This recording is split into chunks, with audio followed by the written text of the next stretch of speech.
এই দাঁড়িয়ে আছেন, আপনারা বসলে মাহফিলের সুন্দরতা রক্ষা করবে।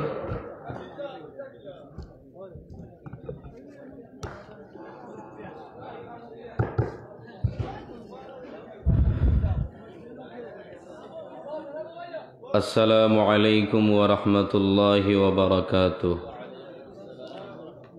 যেই পরিমাণ লোক রয়েছে ওই আশানুরূপ সালামের জবাব পাইনি। আসসালামু আলাইকুম ওয়া রাহমাতুল্লাহি ওয়া বারাকাতুহু। আলহামদুলিল্লাহ ইন্নাল হামদালিল্লাহি নাহমাদুহু ওয়া নাস্তাঈনুহু ونستغفره ونؤمن به ونتوكل عليه ونعوذ بالله من شرور أنفسنا ومن سيئات أعمالنا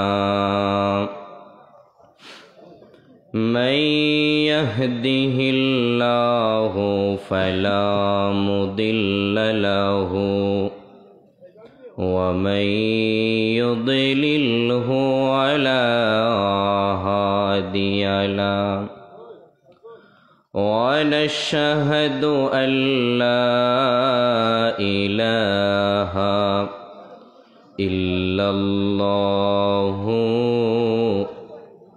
وحده لا شريك له ونشهد أن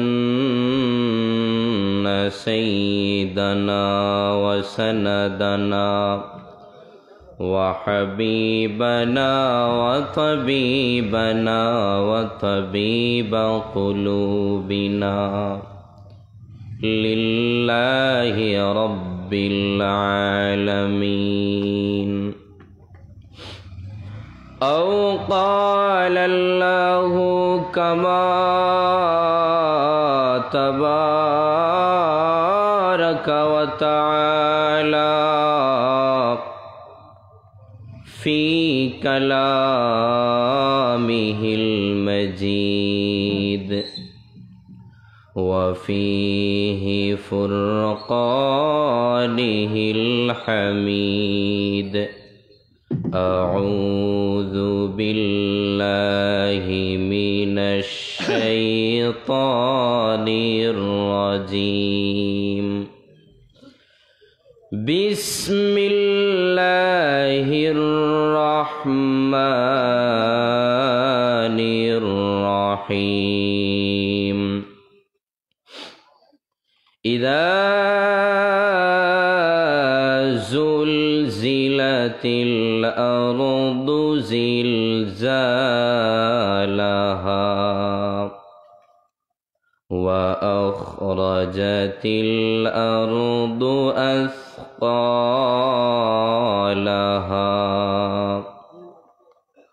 وقال الإنسان ما لها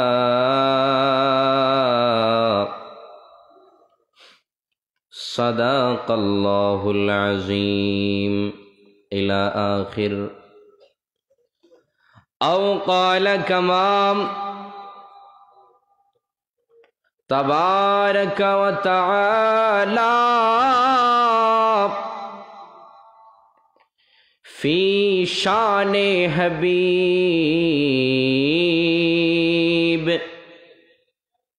مخبرا وآمرا إن الله وملائكته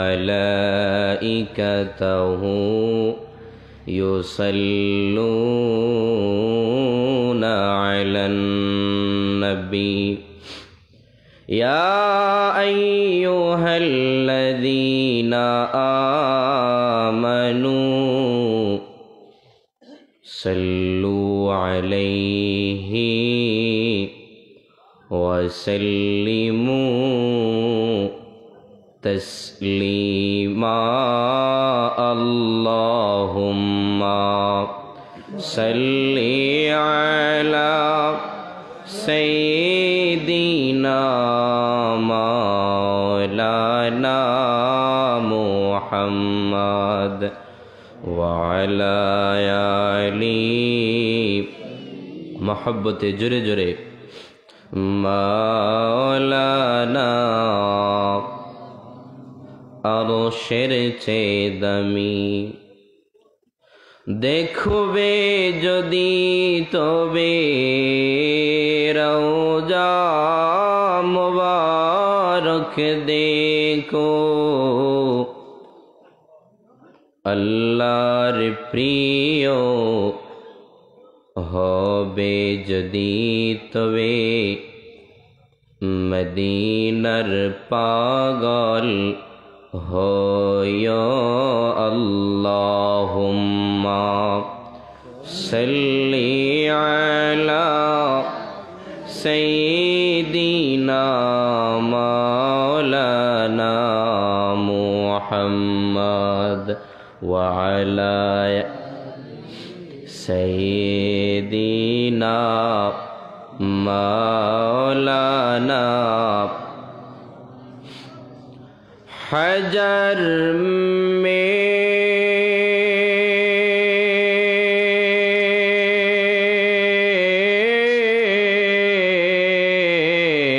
है शजर में तेरे रंग बू है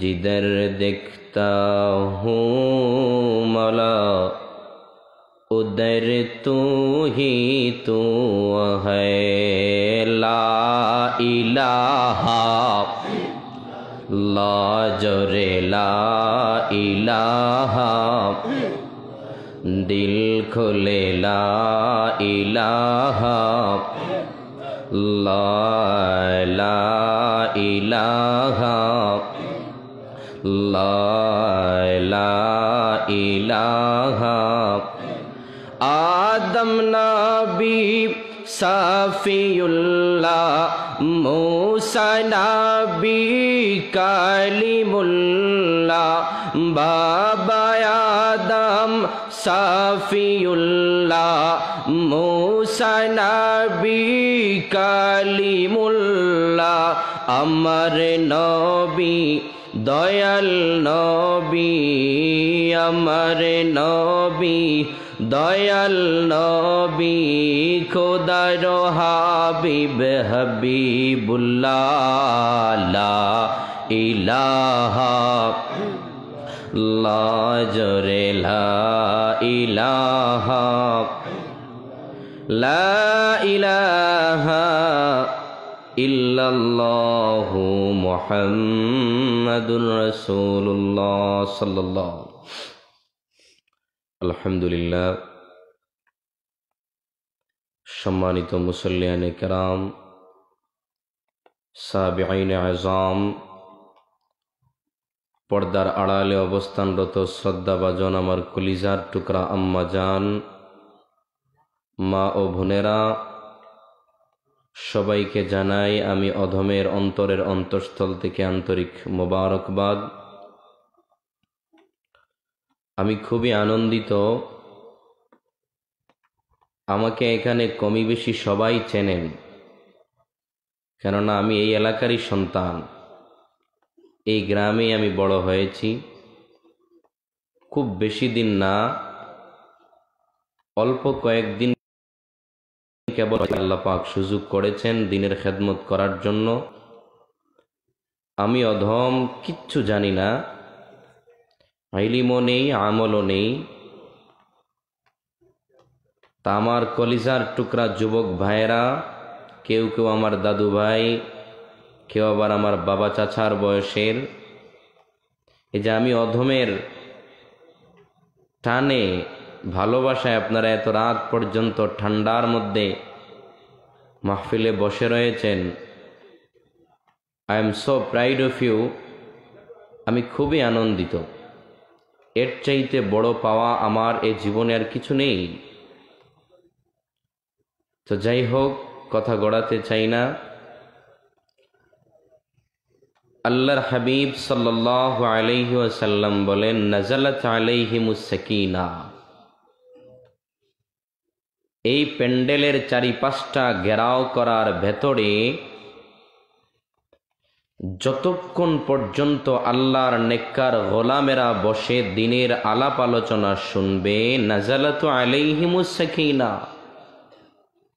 আসমান থেকে রহমতের ফিরিস্তারা ততক্ষণ পর্যন্ত রহমত নাজিল করতে থাকবেন। আওয়াজ করে পড়েন সুবহানাল্লাহ। আমরা এই মাহফিলে, রহমতের মাহফিলে, বরকতের মাহফিলে আসতে পেরে খুশি না বেজার? আরো জোরে বলেন, খুশি। আমরা এই মাহফিলের ভেতর থেকে শয়তানকে ভাগ দিতে চাই না। যদি না দিতে চান, আমি বাঘও না ভাল্লুকও না, এত দূরে না বসে একটু আগায় বসেন, জড়ো হয়ে বসেন। সামনে আগান, আপনারা আর একটু সামনে আগান, জড়ো হয়ে বসেন। আচ্ছা আচ্ছা, থাক তাহলে, ঠিক ঠিক জায়গায় বসেন। তা যাই হোক, আমি শারীরিকভাবে খুবই অসুস্থ। আজ 3 থেকে 4 দিন হয়ে গেছে, খুবই অসুস্থ, জ্বর কাশি। মাহফিল থাকে, মাহফিল করতে হয়। এই যে দীর্ঘ 2 দিন জার্নি করে তারপরে আসতে হয় অনেক দূরে। একমাত্র আমার দাদু ভাইয়ের ফোনের উপরে ওনার কথা রাখার জন্য আর আপনাদের চাঁদমাখা মুখগুলো দেখার জন্যই আমার আশা, নতুবা আমি আসতামও না। তো যাই হোক, আপনাদের দোয়ায় আল্লাহ পাক রব্বুল আলামিন দূর দূরান্তে অনেক জায়গায় প্রোগ্রামে নেয়, দেশের বিভিন্ন জেলায়, বিভিন্ন বিভাগে আল্লাহ পাক মাহফিল করায়, শুকরিয়া আদায় করি। শুধুমাত্র আমি আপনাদের কাছে প্রথমে আমার পার্সোনাল কথাগুলো বলতেছি। আমি আপনাদের কাছে দোয়া চাই, আপনারা কলিজা ভরে হৃদয় থেকে আমার জন্য মেহেরবানি করে একটুখানি দোয়া করবেন, আর কিচ্ছু চাই না। আমি আপনাদের জন্য দোয়া করি। যাই হোক বাবাজিরা, আমার শরীর খুব একটা ভালো না, এই জন্য আমি বেশি দীর্ঘ আলোচনা করতে পারবো না। আর মাহফিলে বসেই খালি ছক্কা সাইডের চিন্তা করলে তো আর হইতো না, ধৈর্য ধরতে হইব। প্লেয়ার যখন মাঠের মধ্যে ওঠে, প্রথমে সিঙ্গেল খেলে, বলের ট্রাই বোঝে, তারপরে না ছক্কা চাইরের চিন্তা। তো বসেই খালি হুজুর টান দেয় না কেন, হুজুর জোশো দেয় না কেন, এই ভাব নেবেন না ভিতরে। ধীরে ধীরে কথাগুলো বুঝেন, আমলের নিয়তে শোনেন।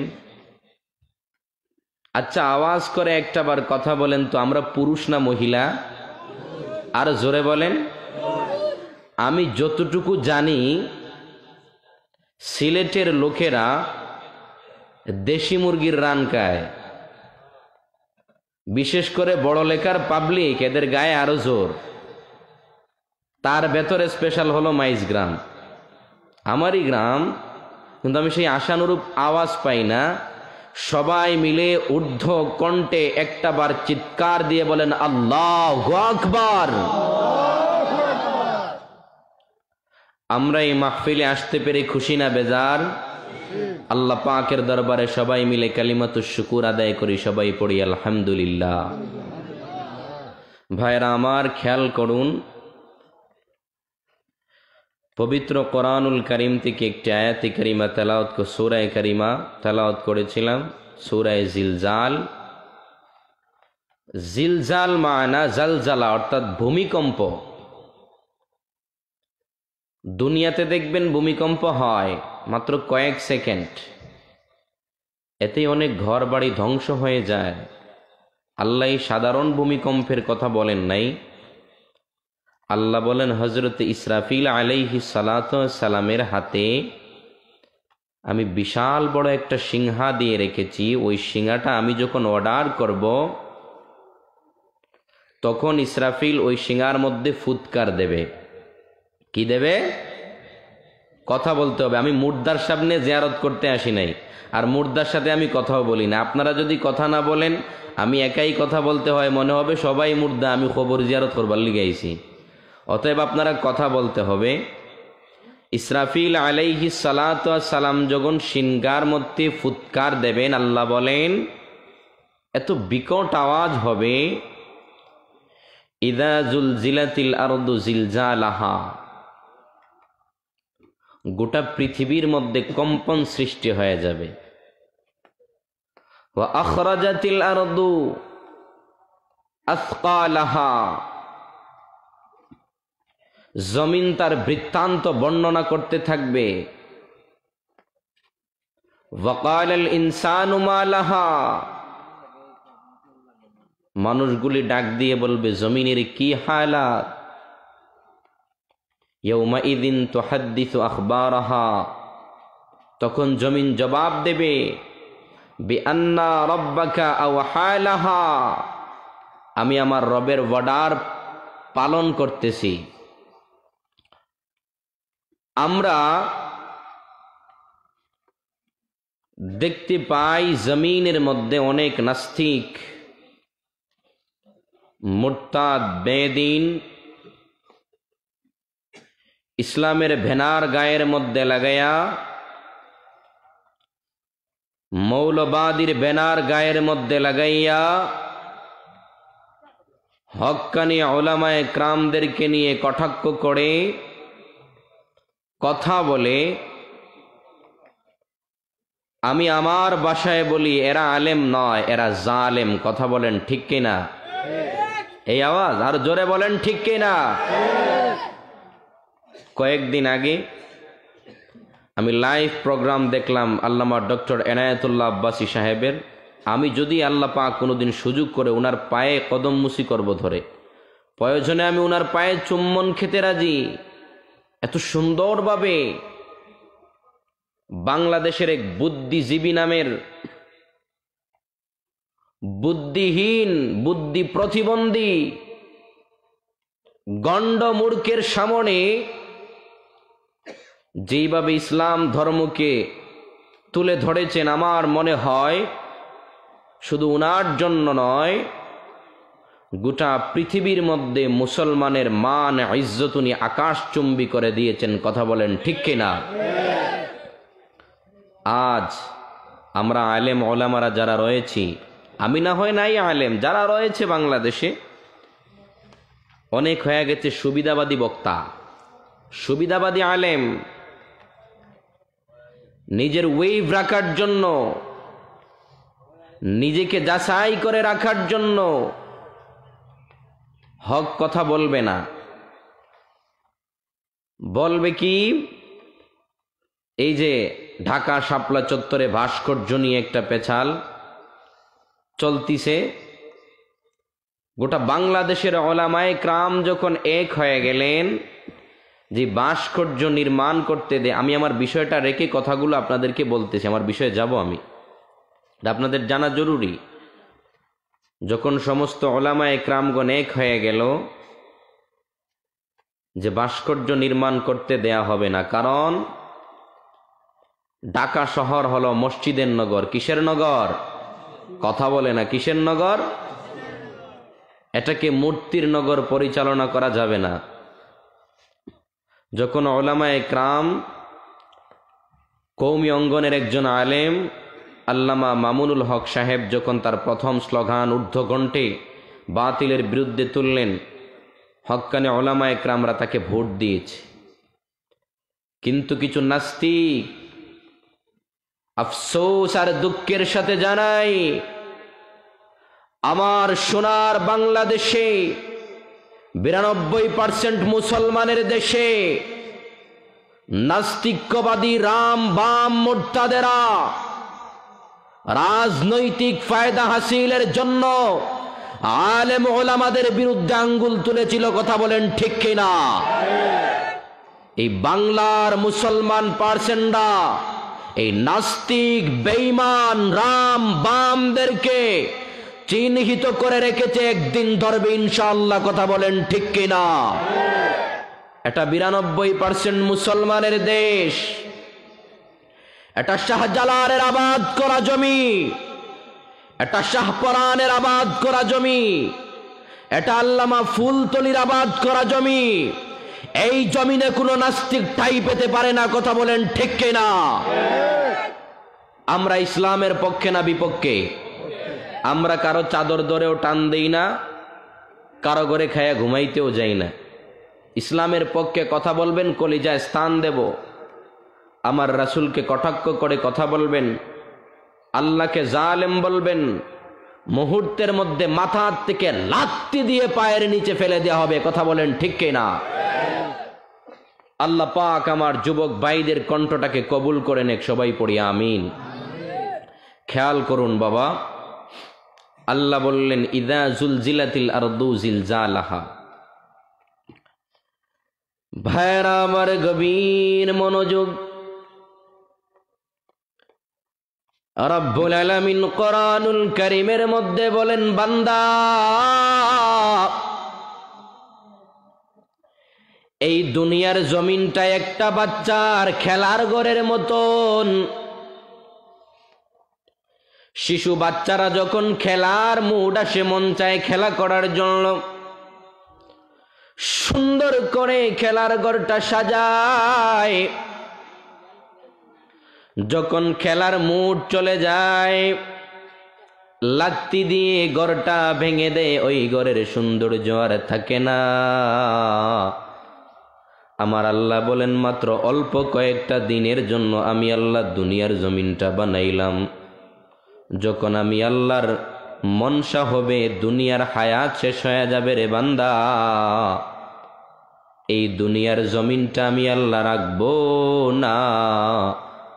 মুহূর্তের মধ্যে আমি আল্লাহ খেলার ঘরের মতো ভেঙ্গে চূর্ণ বিচূর্ণ করে দেব। আল্লাহু আকবার। এই জন্য আল্লাহ রাব্বুল আলামিন বলেন, রে বান্দা, ইসরাফিল আমার যেই ফিরিস্তা, মুখের মধ্যে বিশাল বড় একটা সিংহা নিয়া দাঁড়ায় রয়।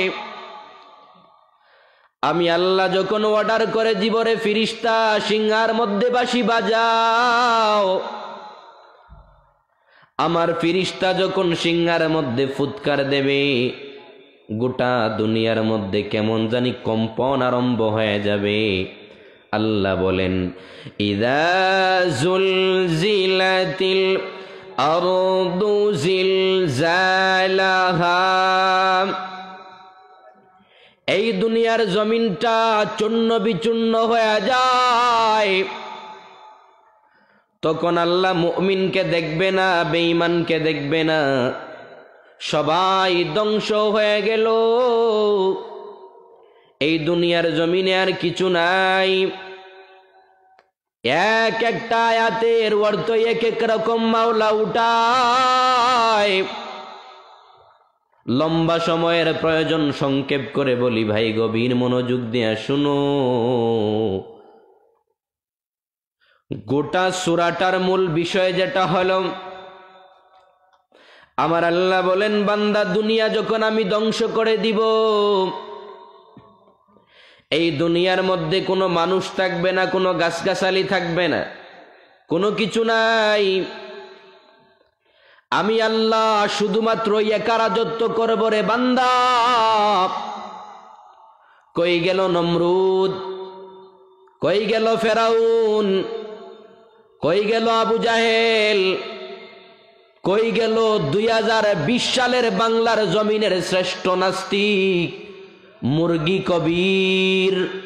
ঠিক কিনা বলেন?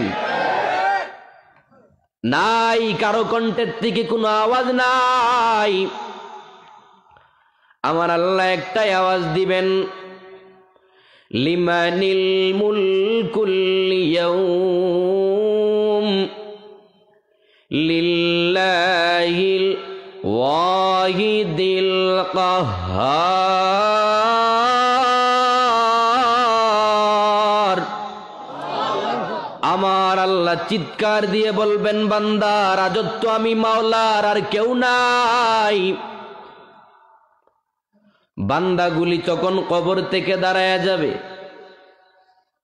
গায়ের মাটি জেরে জেরে কিয়ামতের ময়দানের দিকে রওয়ানা।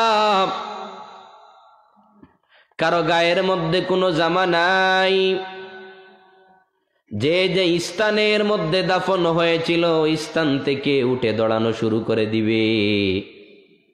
গায়ের মধ্যে ধুলো বালু লাগানো থাকবে। আল্লাহ বলেন বালুগুলো ঝেড়ে ঝেড়ে বান্দারা কিয়ামতের ময়দানের দিকে রওনা।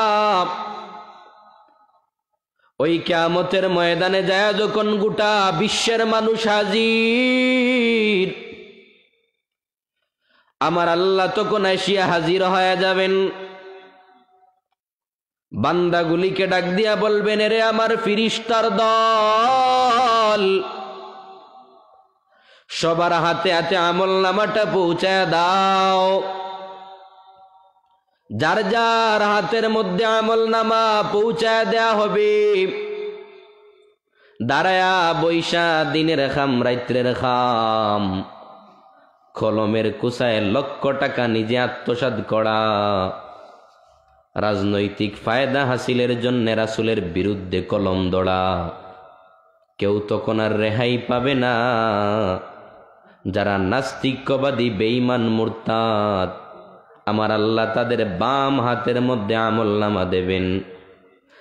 আর যারা রাসূলের পক্ষে কণ্ঠকে বাংলার জমিনে পাওয়ারফুল করেছে, বিশ্বব্যাপী ইসলামের দাওয়াত চড়াইছিল, রে ভাই, এদেরকে আমার আল্লাহ ডানা হাতের মধ্যে আমল নামা দেবেন।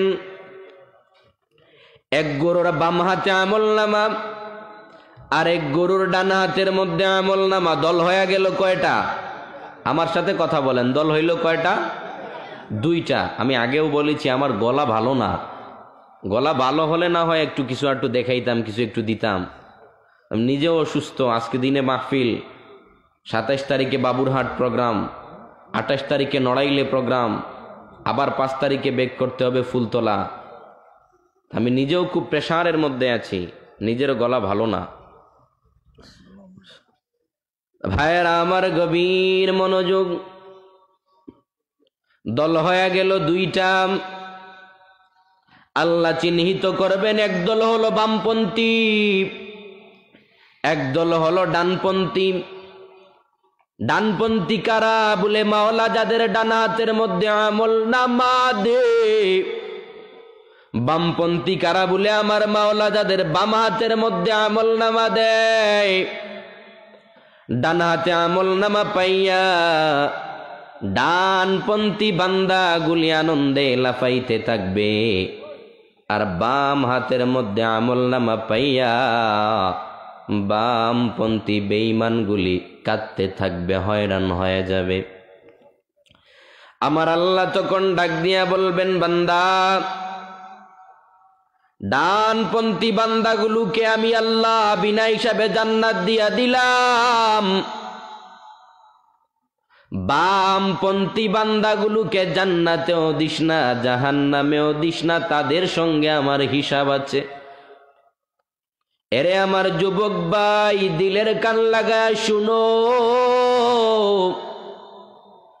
আমার মাওলা যদি কিয়ামতের ময়দানে কয় বেঈমানের সঙ্গে আমার হিসাব আছে, আমার বাঁচার কোনো উপায় নাই।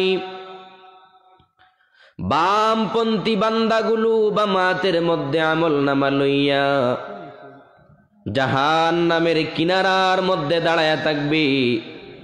আমার আল্লাহ ডানপন্থী বান্দাগুলোকে সরাইয়া দিবেন জান্নাতে, বামপন্থী বান্দাগুলোকে রাখবেন কিয়ামতের ময়দানে। এবার আসুন ভাই, কিয়ামতের ময়দানটা কেমন হবে? আমার কথা বোঝা যায়? কথা বুঝতেছেন? আমি চাইলে পারতাম কিতারও বা খাইছনি বা লাশনি ওরকম ওয়াজ করতাম, কিন্তু কারণ ওই যে বাইরে থাকি, ওইদিকে আলোচনা করতে হয়, তাই অভ্যাস হয়ে গিয়েছে। আপনাদের বুঝতে সমস্যা হয়?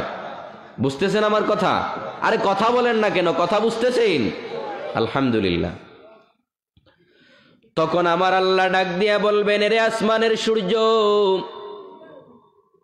কিয়ামতের ময়দানটা কেমন হবে? আসমানের সূর্যটাকে আল্লাহ মাথা থেকে মাত্র 9 ইঞ্চি উপরে এনে নামাইবেন, জমিনটাকে করে দিবেন আল্লাহ তামাম। স্বর্ণের মধ্যে আগুন ধরাইলে স্বর্ণ গলে যায়, রূপার মধ্যে আগুন ধরাইলে রূপা ধীরে ধীরে গরম হয়। কিন্তু যদি তামার মধ্যে একটুও সূর্যের আলো লাগে গো ভাই, মুহূর্তের মধ্যে পুরো তামাটাই আগুন খারখারা হয়ে যায়, জমিনটা হয়ে যাবে তামা, সূর্য মাতার আধা হাত উপরে। এখন আমাদের জমিন থেকে 9,13,000 মাইল উপরে হলো সূর্য। ওইখান থেকে যখন আলো দেয়, পাওয়ার দেয়, সহ্য করা অসম্ভব হয়ে দাঁড়ায়। ওই সময়ে যখন মাথার আধা হাত উপরে আসিয়া সূর্য হাজির, কেমনে সহ্য করা যায় গো ভাই? দুনিয়ার জমিনে সাধারণ সূর্যের আলো আমরা সহ্য করতে পারি না। ওই কিয়ামতের ময়দানে যখন মাথার আধা হাত উপরে সূর্য চলে আসবে, কেমন করে সহ্য করবেন? জমিনটা হয়ে যাবে তামা, সূর্য চাকবে মাথার মাত্র আধা হাত উপরে। এখন দুনিয়ায় সূর্যের মাত্র একটা মুখ পিঠ ফিলে দুনিয়ার দিকে দেয়া। আল্লাহ বলবেন সূর্যকে অর্ডার করবেন, তোর যেই কটা মুখ আছে বেঈমানের মাথার দিকে দাবায়া দাও। যখনই সূর্য বান্দাদের দিকে পদার্পণ করা হবে, ঠাস ঠাস করে মাথার মগজগুলি ফেটে যাবে। আল্লাহু আকবার। আর জোরে বলেন না আল্লাহু আকবার। মাথার মগজগুলি ফেটে চূর্ণ বিচূর্ণ, জমিনটা হয়ে গেল তামা। এবার বান্দাগুলির মাথার মধ্যে মগজ নাই, আকাশের সূর্যের তাপে মাথার মগজগুলি বাতের মতো উতরাইয়া নাকের ছিদ্র দিয়া পড়ে গো ভাই। মাথার মগজগুলি কানের ছিদ্র দিয়া বায়া বায়া যায়। হাজার হাজার লক্ষ লক্ষ বৎসরের কলিজা ফাটা পানির পিপাসা বান্দাদের পক্ষে সহ্য করা অসম্ভব। আমার আল্লাহ রাহমাতুল লিল আলামিনের হাতের মধ্যে কাউসারের পেয়ালা ধরায়া দেবেন, কিন্তু আমার আল্লাহ বেঈমানদের এই আফসোস আর লাফালাফি দেখে আমার আল্লাহ যখন সূর্যের তেজ দিয়ে বেঈমানগুলিকে একরকম শাস্তি দিবেন, আল্লাহ বলবেন এই বেঈমানগুলিকে আমি আল্লাহ রাব্বুল আলামিন দুনিয়ার জমিনে থাকা অবস্থায় দিনে রাত্রে মিলে 24 ঘন্টা সময় দিয়েছিলাম। আমি আল্লাহ তার কাছ থেকে 10 ঘন্টা চাই নাই, মাত্র 1 ঘন্টা সময় চাইলাম। বান্দা ওই 1 ঘন্টাও সময় আমি আল্লাহরে দেয় না। দেখবেন এই এলাকায় মাত্র এই কয়েকজন পাবলিক না, আরো অনেক লোক রয়েছে, কিন্তু সবাই আসতে চায় নাই। অনেক আছে বলতেছে ভাই আমাদের এলাকার ভাই গোপালগঞ্জ থেকে আসবে, আলোচনা করবে, আসো শুনে আসি। না, আমার সময় নাই।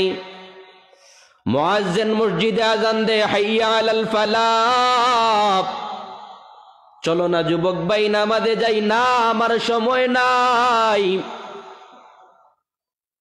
চলো না ওয়াজ মাহফিল চলে যাই, বলে না আমার সময় নাই। আল্লাহর কাছে বান্দার একটুও সময় নাই।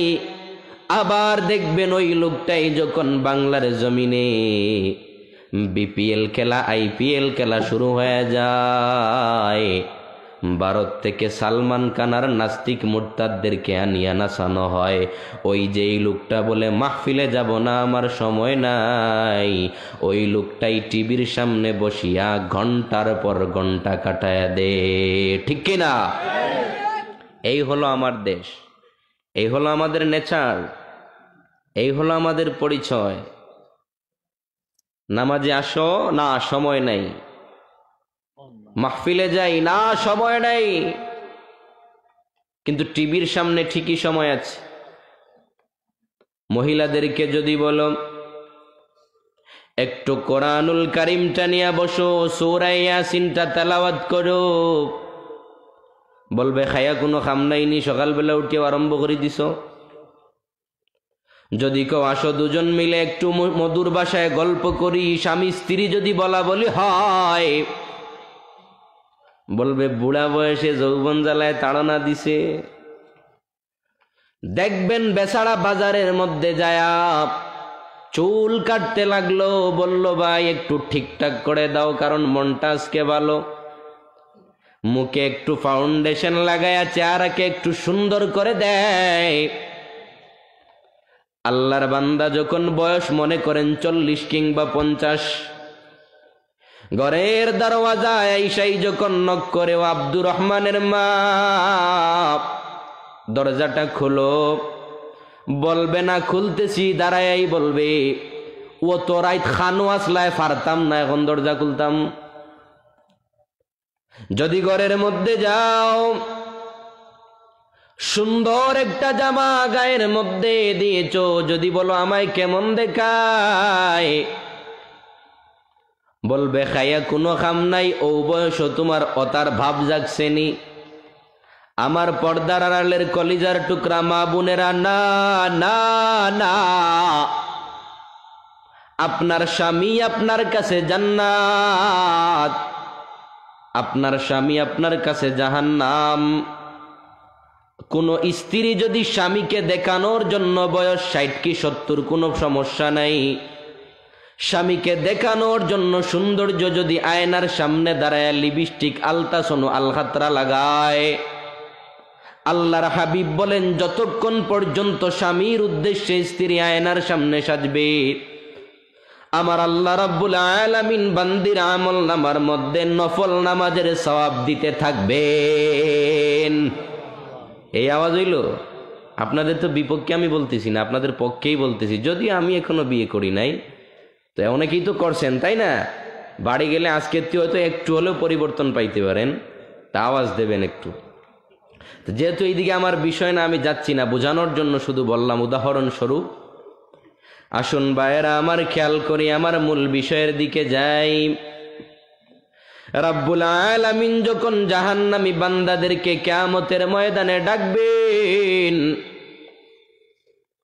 ওই বান্দাগুলির মাথার মগজ নাই, ওই বান্দাগুলির জিহ্বাটা কুকুরের মতো বাহির হয়ে গিয়েছে পানির তৃষ্ণায়। বান্দাগুলি চিৎকার দেয়ার বলে, ও দয়ার মালিক, এত উত্তাপ আমরা আর সহ্য করতে পারি না গো দয়ার আল্লাহ। আল্লাহ বলবেন দুনিয়ার জমিনে আমার নাম ছিল রহমান, দুনিয়ার জমিনে আমার নাম ছিল রহিম। কিয়ামতের ময়দানে আমি আল্লাহ সবার জন্য রহমান নয়, কিয়ামতের ময়দানে আমি আল্লাহ সবার জন্য রহিম নয়। যারা ঠান্ডার মধ্যে অজু বানাইয়া 2 রাকাত তাহাজ্জুদের নামাজ আদায় করিয়া দেয়, ওই বান্দার জন্য আমি আল্লাহ আজকের ময়দানে রহমান। যেই সমস্ত বান্দারা কম্বল মুড়ি দিয়া ফজরের সময় ঘুমাইছিল, ওই বেঈমান নাস্তিক মুরতাদের জন্য আমি আল্লাহ হয়ে গেলাম কাহার। ঠিক কিনা ভাইরা আমার? আমরা আল্লাহ পাকের রহমান সূরা দেখতে চাই। আমার আল্লাহ কাহার রূপ ধারণ করে গুসায়ের আগে ফেটে পড়বেন। কিয়ামতের ময়দানটা আমার আল্লাহ, ওই বান্দাগুলি যখন পানির তৃষ্ণায় লাফাইতে থাকবে, মাথার উপরে সূর্য, জমিনটা তামা, জিহ্বাটা কুকুরের মতো বাহির হয়ে যাবে।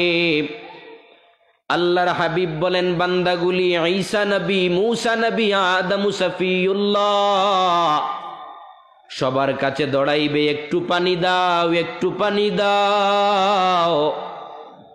সবাই বলবে ইয়া নফসি, ইয়া নফসি। ওই কিয়ামতের ময়দানে একজন মানুষের কণ্ঠের থেকে ভিন্ন আওয়াজ শোনা যায়।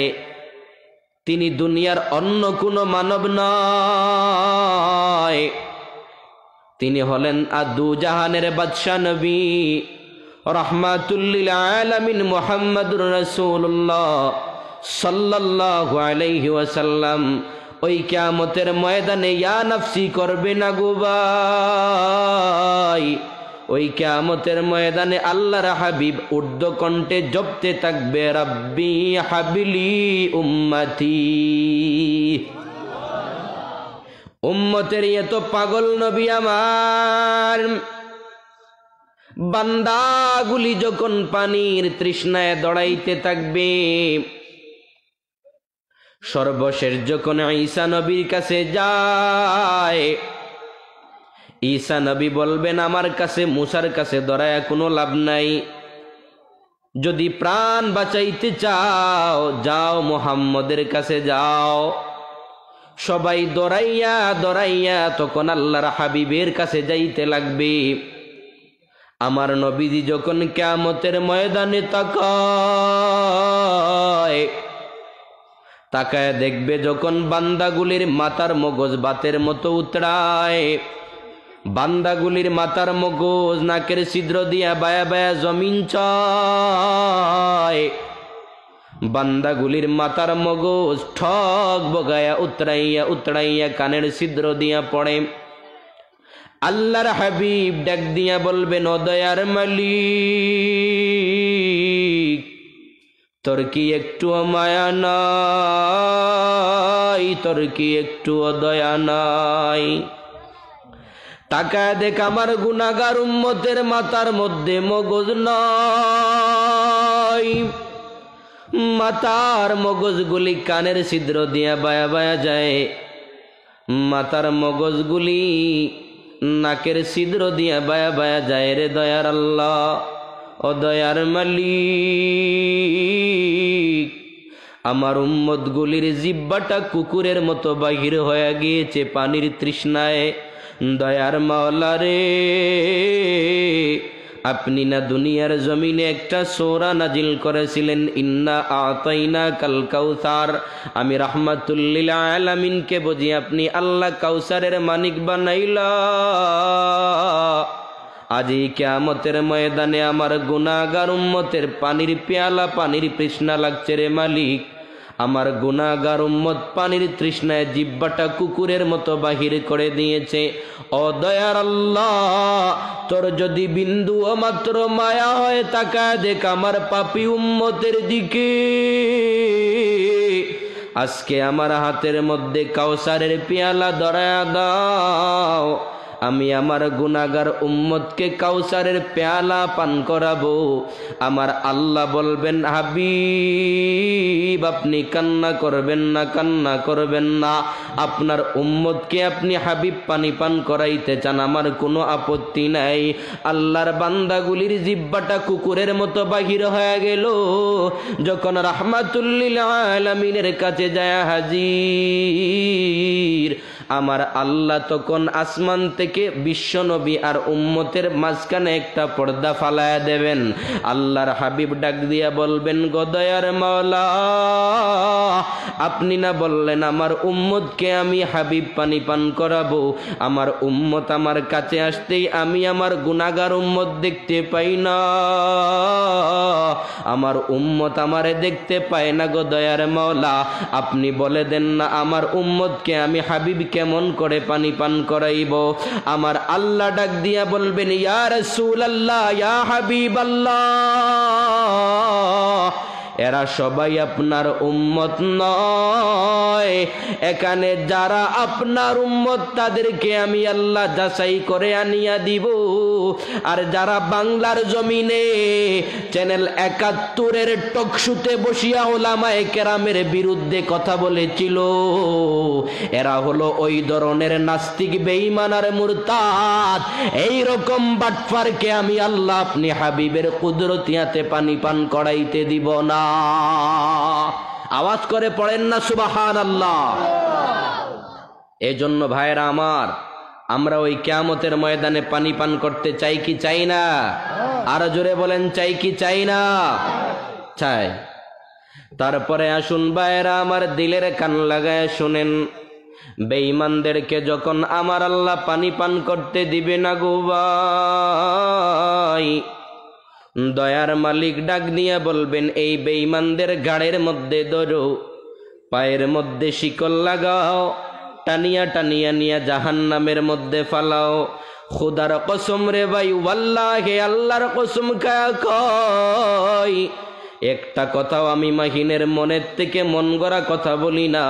কোরআন আনেন, মেলায় দেব, কোরআন থেকে সরাসরি তাফসির করতেছি, কোরআন থেকে কথা বলতেছি। কারণ বাংলার মুসলমান সচেতন পাবলিক বাবার কিচ্ছায় বিশ্বাসী নয়। এরা এখন কোরআন চেনে, হাদিস চেনে, মন গড়া যুক্তি দিবা, বাসায় বসিয়া আলিফবা শিখিয়া আলিম হয়ে যাইবা, মুফতি হয়ে যাইবা, মুহাদ্দিস হয়ে যাইবা, বাংলার মুমিন মুসলমান অন্তত মানতে পারে না। ঠিক কিনা? আমরা দেখতে পাই এই কথাগুলো কেন বলতেছি। এই যে কয়েকদিন আগেই দেখতে পাইলাম একজন পুলিশ অফিসার স্টেট ভাষণের মধ্যে বলতেছে, যারা আলেম ওলামারা রয়েছেন তাদের মধ্যে 3টা অপশন রয়ে গেল। কি বলে? 1 নাম্বার অপশন, চুপ করে বুবার মতো বাংলাদেশে বসবাস করো, কোনো কথা বলতে পারবা না। 2 নাম্বার, যদি কথা বলতে হয় দিনের দাওয়াত নীরবে নীরবে ছড়া, উচ্চ কণ্ঠে সরাইতে পারবা না। 3 নাম্বার কথা হলো, বঙ্গবন্ধুর ভাষণ যদি পছন্দ না হয় বাংলাদেশ ছেড়ে পাকিস্তানে চলে যাও। এটা একটা পুলিশের মুখের ভাষ্য হতে পারে? আপনারা কথা বলেন না কেন? কোন পুলিশের মুখের ভাষ্য হতে পারে? এটা মুসলমানের দেশ। আমরা এই দেশে বাড়াটিয়া নয়, আমরা এই দেশের খেটে খাওয়া গোলাম নয়, আমরা এই দেশের মায়ের সন্তান, আমরা বীর বাঙালি, আমরা শাহজালালের সন্তান, আমরা শাহ মখদুমের সন্তান, আমরা আল্লামা ফুলতলির সন্তান। আমরা যেমন প্রয়োজনে চুপ করে বসতে পারি, আল্লাহর রাসূল ওলিয়া উলিয়াদের শান ও মান রক্ষার জন্য প্রয়োজনে তরবারি হাতে নিয়ে বেঈমানের গাড়ের থেকে মাথা আলাদা করে দিতে জানি। কথা বলেন ঠিক কিনা? এটা 92% মুসলমানের দেশ। কার সামনে আঙুল নাচায় কথা বলো? এই উলামায়ে কেরামরা যদি ময়দানের মধ্যে নামে, প্রশাসন লাগবে না, মাথায় কাফনের কাপড় বেঁধে নামবে। কথা বলেন ঠিক কিনা? আমরা রক্ত দেয়া জানি। আল্লাহর হাবিব তায়েফের ময়দানে রক্ত দিয়েছেন, উহুদের ময়দানে রক্ত দিয়েছেন। ইসলাম জিন্দা করার জন্য আমার দয়াল নবী যদি রক্ত দিতে পারেন, ইসলামকে বাংলার জমিনে কায়েম করার জন্য প্রয়োজনে আমরা আবারও বীরের বেশে বুকের তাজা রক্ত ঢেলে দিব। কথা বলেন ঠিক কিনা? তবু এই বাংলার জমিনে কোনো নাস্তিককে গলা উঁচু করে কথা বলতে দেয়া হবে না। ঠিক কিনা? এটা 92% মুসলমানের দেশ। এটা 92% মুসলমানের দেশ। আমরা এদেশের বাড়াটিয়া নয়। এজন্য সরকার বাহাদুরকে হুঁশিয়ারি করে জানায়া দিতে চাই, যেই সমস্ত নেতা কেতা পাতিমন্ত্রীদেরকে আপনি বসাইছেন, পাতি নেতাদেরকে, এদের শিশুসুলভ বক্তব্য বন্ধ করেন। এরা বক্তব্যের ব চেনে না, এরা নাস্তিক নাম্বার 1, এরাই আপনার বাবার হত্যাকারী। কথা বলেন ঠিক কিনা? আমরা বঙ্গবন্ধু শেখ মুজিব, আমি রাজনীতিক কথা বলতেছি না, ইসলামের স্বার্থে বলতেছি, আমরা বঙ্গবন্ধু শেখ মুজিবুর রহমান স্বাধীনতার মহান স্থপতি, আমরা ওনাকে মনে প্রাণে ভালোবাসি। উনার হাত ধরেই বাংলাদেশে স্বাধীনতা কায়েম হয়েছে। কথা বলেন ঠিক কিনা? কিন্তু আপনারা এমন কোনো কাজ করবেন না যেই কাজের দ্বারা বঙ্গবন্ধুর কবরের মধ্যে দাউ দাউ করে আগুন জ্বলে। কথা বলেন ঠিক কিনা? যারা আজ লাফাচ্ছে, খুঁজায় দেখেন এদের একটারও জন্মের ঠিক নাই। ঠিক কিনা বলেন মুসলমান? এটা মুসলমানের দেশ। এই দেশে মেড ইন ইন্ডিয়া পরিচালনা করা যাবে না। এই দেশে ভারতের গোলামি করে থাকা যাবে না। এই দেশে দিল্লির গোলামি করে থাকা যাবে না।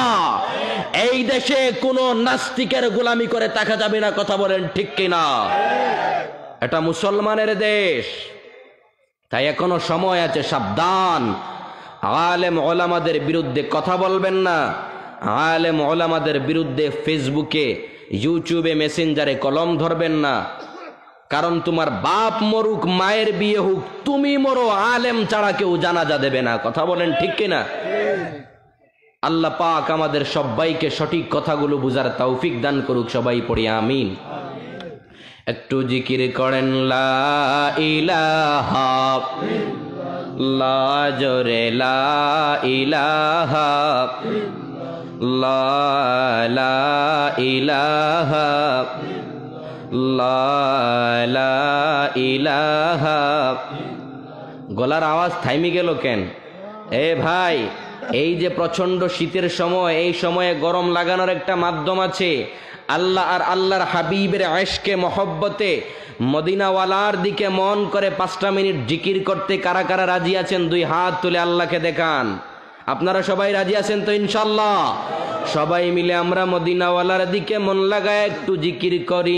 ইসমে জর আল্লাহ আল্লাহ আল্লাহ আল্লাহ আল্লাহ আল্লাহ আল্লাহ আল্লাহ আল্লাহ, জোরে জোরে আল্লাহ আল্লাহ আল্লাহ আল্লাহ, আরো জোরে আল্লাহ আল্লাহ আল্লাহ আল্লাহ আল্লাহ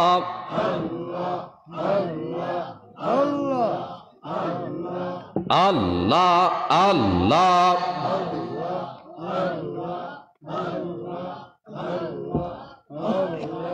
তাল ছাড়বেন না। আল্লাহ আল্লাহ আল্লাহ আল্লাহ আল্লাহ আল্লাহ। রাত যত গভীর হবে মুমিনের ইশকে দরবে, তাল ছাড়বেন না।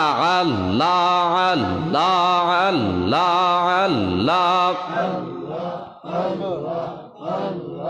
রাত যত গভীর হবে মুমিনের ইশকে দরবে, রাত যত গভীর হবে মুমিনের ইশকে দরবে, জবান খুলে জপো মওলা আল্লাহ আল্লাহ আল্লাহ আল্লাহ। জবান খুলে জপো মওলা প্রাণ জালা ইল্লাল্লাহ আল্লাহ আল্লাহ আল্লাহ আল্লাহ আল্লাহ আল্লাহ।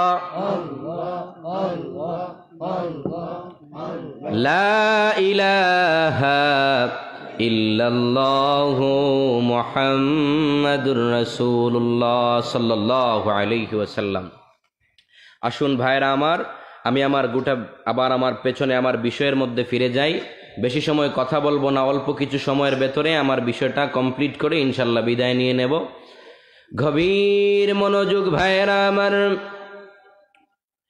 জাহান্নামী বান্দাদেরকে আমার আল্লাহ পানি পান করতে দেবেন না।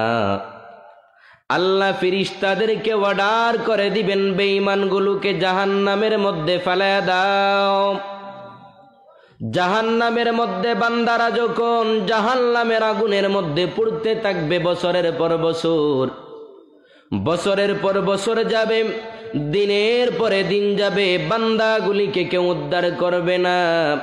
ওই বান্দাগুলি যখন জাহান্নামের আগুনের উত্তাপে জ্বলবে আর বলবে, রে মালিক, এই জাহান্নামের আগুন আর একটুও সহ্য হয় না, একটুখানি পানি দাও।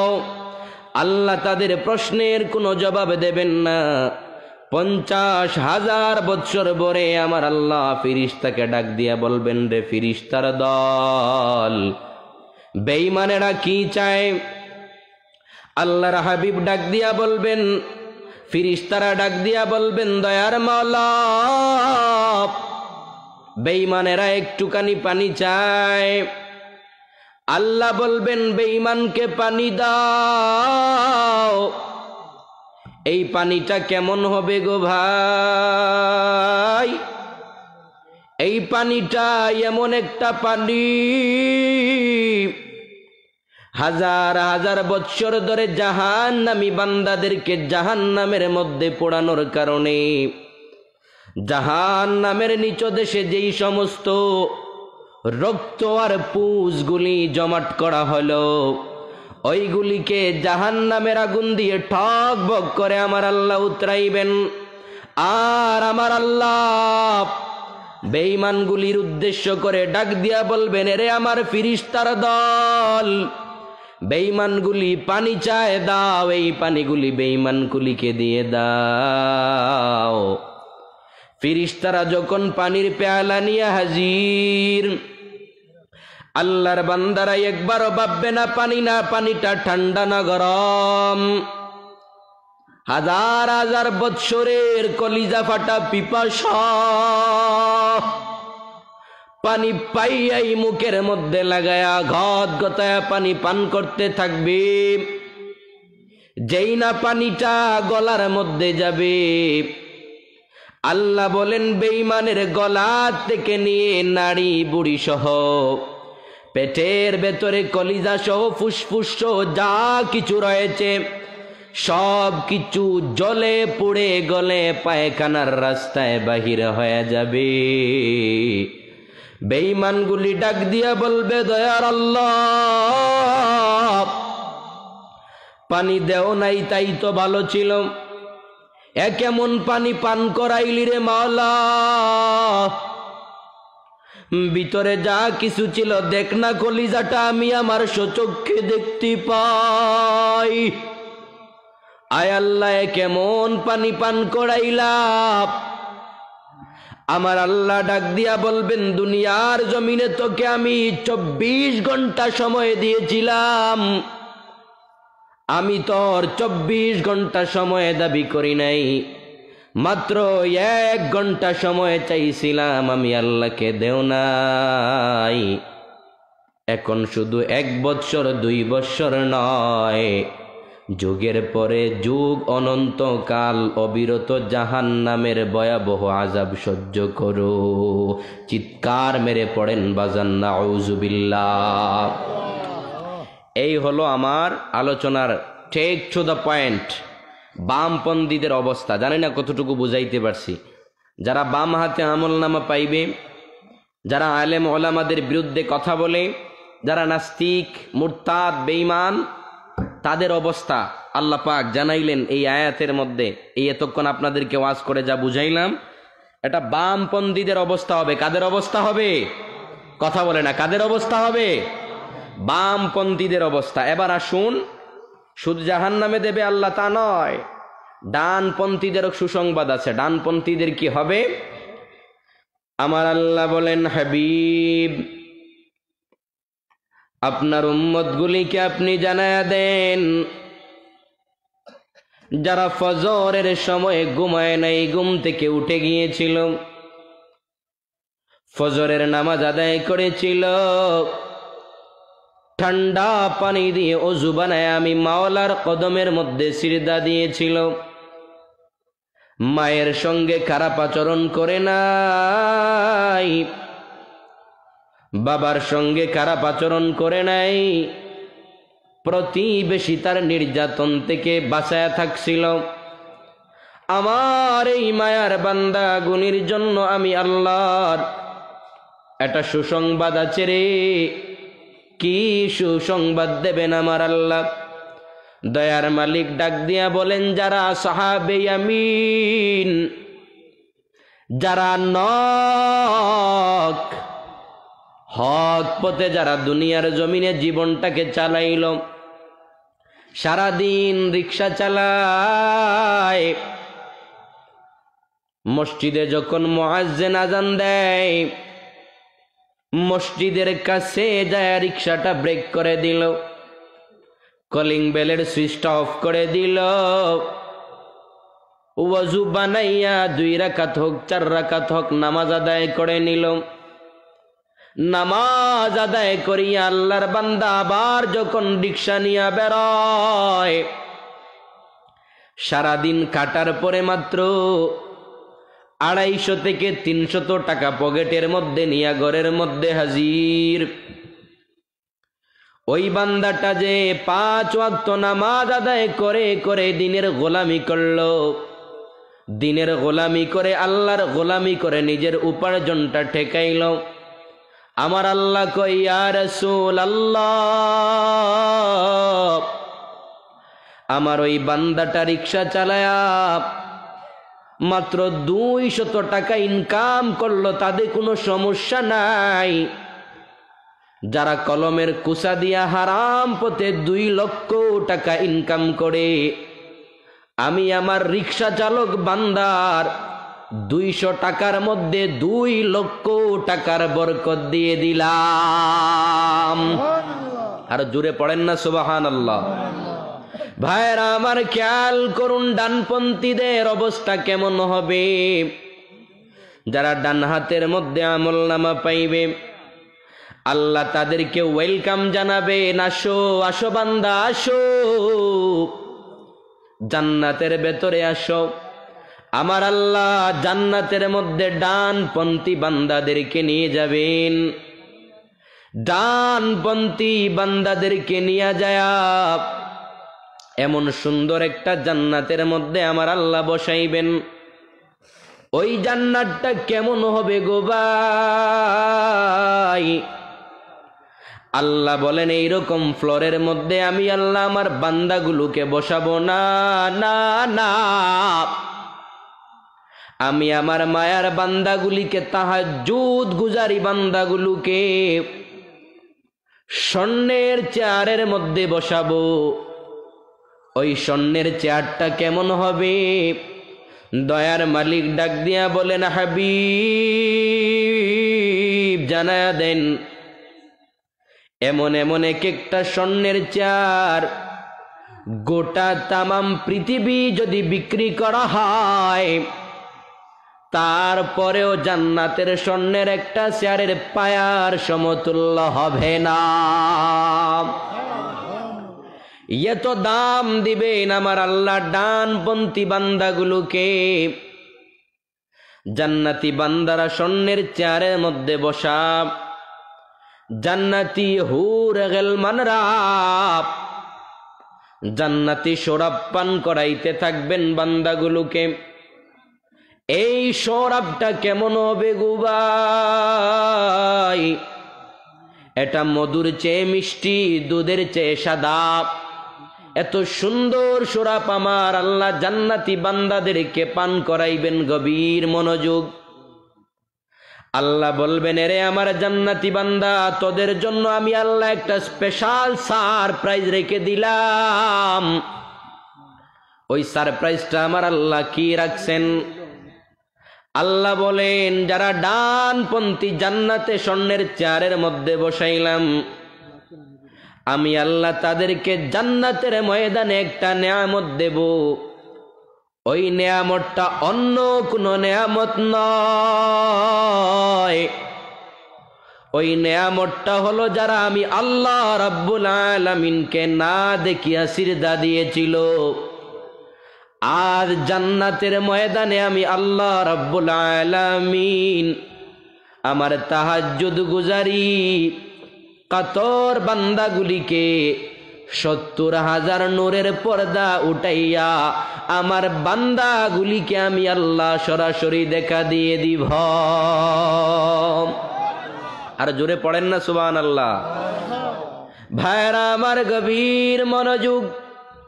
আল্লাহ জান্নাতি বান্দাদের জন্য এরকম একটা প্যান্ডেল বানায় রাখবেন।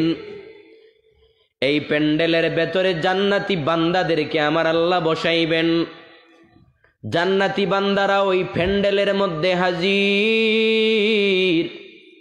এখানে যেমন বক্তা দাওয়াত দিছেন, প্রধান অতিথি, বিশেষ অতিথি, আমার আল্লাহ বলবেন ওই কিয়ামতের ময়দানে জান্নাতের ভেতরেও আমি আল্লাহ প্রধান বক্তা রাখবো, বিশেষ অতিথি রাখবো।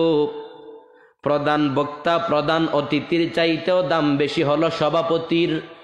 যিনি সভাপতির আসন গ্রহণ করলো, তার দাম প্রধান অতিথির চাইতেও বেশি। আমার আল্লাহ বলবেন, ওই জান্নাতের ময়দানে প্রধান বক্তা, বিশেষ বক্তা মাহিনকে রাখা হবে না, আশরাফিকে নয়, সাহেবজাদাকে নয়, ফুলতলি সাহেব নয়, কোনো পীর মাশায়েখ নয়, ওই কিয়ামতের ময়দানে বিশেষ বক্তা বানায় দেব গো ভাই আল্লাহর প্রেরিত পয়গম্বর হযরতে দাউদ আলাইহিস সালাতু ওয়াস সালাম। আরে দাউদ পয়গম্বরকে আমার আল্লাহ বিশেষ বক্তা বানাইবেন। দাউদ পয়গম্বরের কণ্ঠটা কেমন? আল্লাহ কোরআনের মধ্যে বলেন দাউদের কণ্ঠটা এত বেশি সুন্দর। দাউদ যখন দুনিয়ার জমিনে তার গ্রন্থ থেকে তেলাওয়াত করত, সমুদ্রের মাছগুলি তেলাওয়াত শোনার জন্য লাফায়া লাফায়া দাঁড়ায়া যাইত, আকাশের উড়ন্ত পাখিগুলি থামিয়া যাইত দাউদের কণ্ঠের তেলাওয়াত শোনার জন্য। আরে এত সুন্দর দাউদের কণ্ঠের তেলাওয়াত, আমার আল্লাহ ওই দাউদ পয়গম্বরকে বিশেষ অতিথি বানাইবেন। এবার বিশেষ অতিথি হয়ে গেল, প্রধান বক্তা কে হবেন? আমার আল্লাহ বলেন, রে বান্দা, জান্নাতের ময়দানে আমি আল্লাহ যাকে প্রধান বক্তা বানাবো তিনি হলেন দুনিয়াতেও প্রধান, নবীদের নবী, দু জাহানের বাদশাহ নবী, রাহমাতুল লিল আলামিন মুহাম্মাদুর রাসূলুল্লাহ, যেই নবী কোরআন কায়েমের জন্য তায়েফের ময়দানে দান ভেঙেছেন, যেই নবী দিন প্রতিষ্ঠার জন্য উহুদের ময়দানে রক্ত জড়াইলেন, আমার আল্লাহ আমার দয়াল নবীজিকে সম্মান দিয়ে জান্নাতের ময়দানে প্রধান বক্তা বানায়া দিবেন। এবার বিশেষ বক্তা হয়ে গেল, প্রধান বক্তা হয়ে গেল, কিন্তু সভাপতি নাই। মানে বাগান আছে, গাছ আছে, ফুল নাই। আল্লাহর হাবিবকে দিয়া আল্লাহ ফুল ধরাইলো, কিন্তু ফুলে কোনো সুবাস নাই, সভাপতি নাই। আমার মাওলা ডাক দিয়া বলবেন, রে বান্দা শুনে নাও, আমি আল্লাহ ওই জান্নাতের ময়দানে বিশেষ বক্তা দাউদকে বানাইলাম, প্রধান বক্তা মুহাম্মদকে বানাইলাম, সভাপতির দায়িত্ব আমার আল্লাহ অন্য কাউকে দিবেন না। আমার দয়ার মালিক সভাপতির দায়িত্ব নিজেই পালন করে নিবেন। আর জোরে পড়েন না সুবহানাল্লাহ। এরে আমার যুবক ভাই, দিলের কান লাগায়া বাবু, এই মাহফিলে আমি অদম যখন আসিয়া হাজির, যদি আলোচনা শুনতে কম হোক বেশি হোক একটুখানি লাগে মজা। যেই মাহফিলের বিশেষ বক্তা দাউদ পয়গম্বর, যেই মাহফিলের প্রধান বক্তা আমার দয়াল নবীজি, যেই মাহফিলের সভাপতির দায়িত্ব করবেন আমার আল্লাহ, ওই মাহফিলটা কতই না সুন্দর হবে গো ভাই। এবার আসুন আমার আল্লাহ মাহফিলটা কেমন করে পরিচালনা করবেন আমার দয়ার মালিক বলেন, রে বান্দা, আমি আল্লাহ জান্নাতের ময়দানে দাউদ পয়গম্বরকে ডাক দেব। শ্রোতারা বসিয়া স্টেজের দিকে পাগল পারা হয়ে তাকাইবে। দাউদ পয়গম্বরকে আমার আল্লাহ ডাক দিবেন। দয়ার মালিক দাউদ পয়গম্বরকে ডাক দিয়া বলবেন, দাউদ আয় আয় আয়। দুনিয়ার জমিনে তুই যখন তেলাওয়াত করতি, তোর কণ্ঠের তেলাওয়াত শুনিয়া সমুদ্রের মাছগুলি দাঁড়ায়া যাইত। আজকে জান্নাতের ময়দানে আমার এই জান্নাতি বান্দাগুলোকে তুই দাউদ তোর সুরেলা কণ্ঠের তেলাওয়াত শোনায়া দাও। এরে আমার যুবক ভাই, দাউদ পয়গম্বর যখন তেলাওয়াত করবেন দাউদের কণ্ঠটা কত সুন্দর হবে গো ভাই। দাউদ পয়গম্বর যখন তেলাওয়াতে টান দেবেন সূরা মুজাম্মিল থেকে, দাউদ পয়গম্বরের একটা কণ্ঠের থেকে 70,000 রকমের আওয়াজ বাহির হতে থাকবে। এত মধুর কণ্ঠ থাকবে দাউদ পয়গম্বরের। কেমন লাগবে? মজা লাগবে না? কথা বলে না, মজা লাগবে না? দাউদ পয়গম্বর বিশেষ অতিথি, তিনি তেলাওয়াত করবেন সূরা মুজাম্মিল থেকে।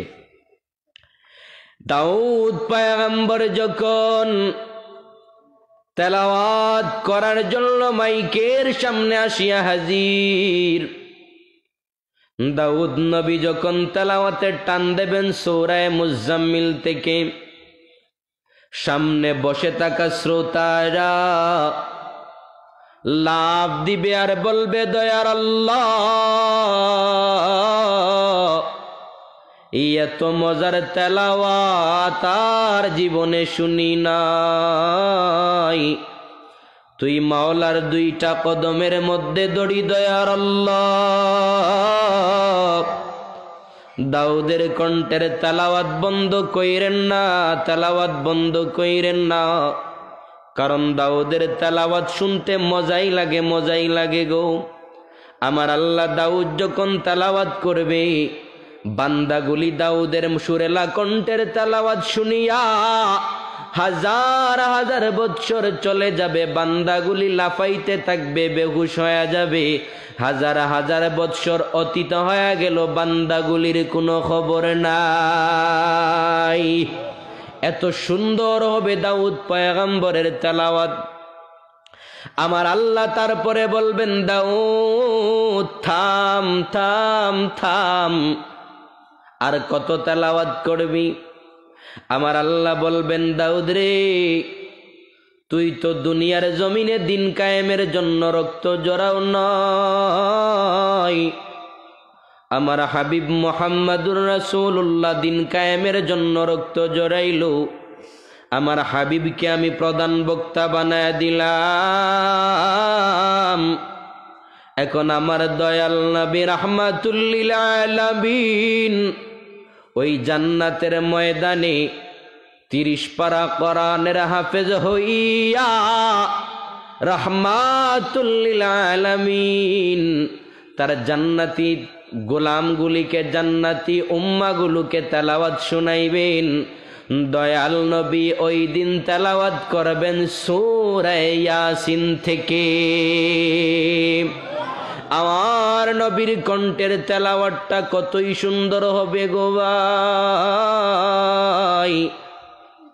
আমার আল্লাহ দয়ার মালিক কোরআনের মধ্যে বলেন, দাউদ পয়গম্বরের কণ্ঠের থেকে হাজার হাজার গুণ বেশি সুন্দর আমার নবী রাহমাতুল লিল আলামিনের কণ্ঠের তেলাওয়াত। বিশ্ব নবী ওই দিন সূরা ইয়াসিন থেকে তেলাওয়াত করবেন। আল্লাহর হাবিব পড়বেন,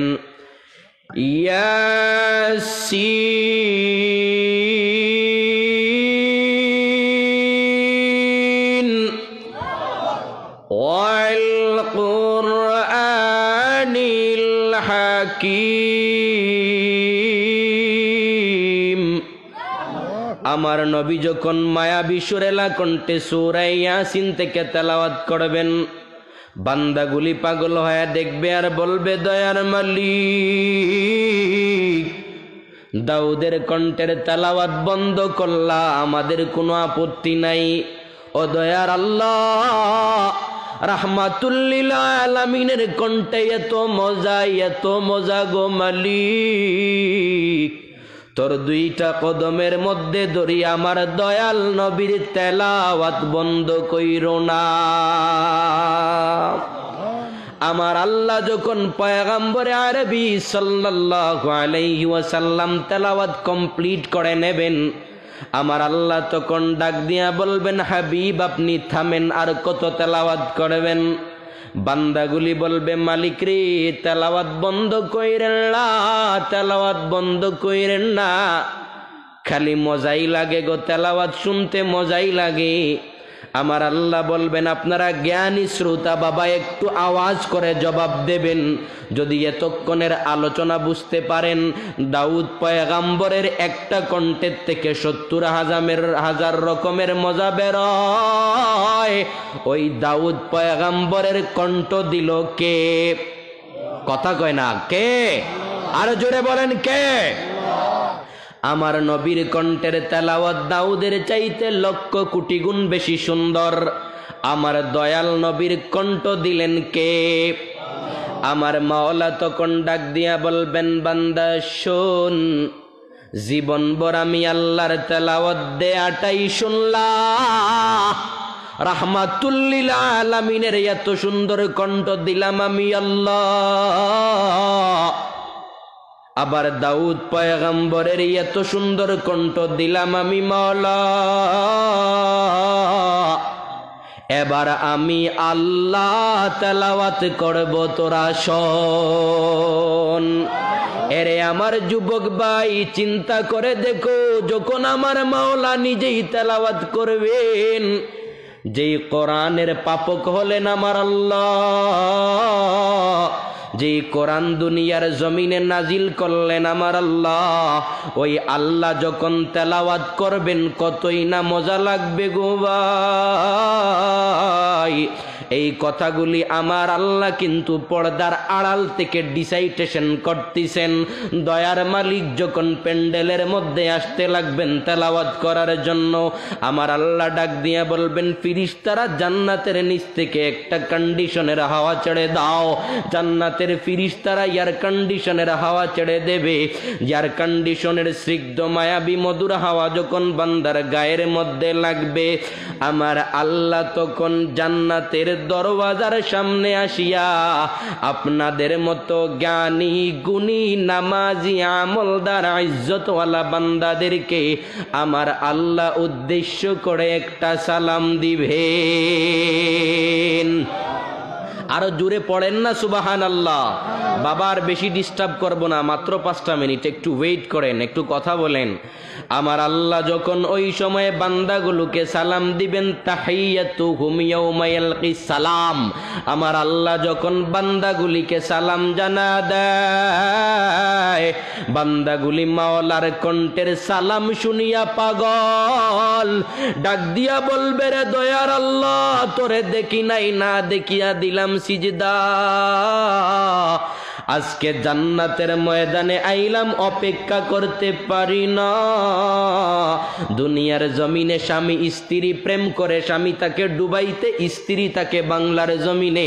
কারণ প্রেম করবে, দেখলে মজা, না দেখলে মজা নাই। মোবাইল ফোনের মধ্যে মিনিটের মুহূর্তে ইমো ডাউনলোড করে নিল, ইমোর মাধ্যমে ভিডিও কলে দেখিয়া দেখিয়া স্বামী স্ত্রী প্রেম করে। আমার মাওলা বলেন দুনিয়ার জমিনে আমার যেই বান্দারা অন্ধকারের মধ্যে আমি আল্লাহকে না দেখিয়াছি সুবহান রাব্বিয়াল আলা বলে পায় মজা, জান্নাতের ময়দানে আমি আল্লাহ আমার বান্দার সঙ্গে অডিও কনফারেন্স আমি আল্লাহ আমার জান্নাতি বান্দার সঙ্গে 70,000 নূরের পর্দা উঠাইয়া ভিডিও কনফারেন্স করব। আর জোরে পড়েন না আল্লাহু আকবার। ভাইরা আমার, আমার দয়ার মালিক যখন জান্নাতের মধ্যে আসিয়া হাজির, আমার দয়ার আল্লাহ তখন মাইকের সামনে যায় তেলাওয়াত করবেন।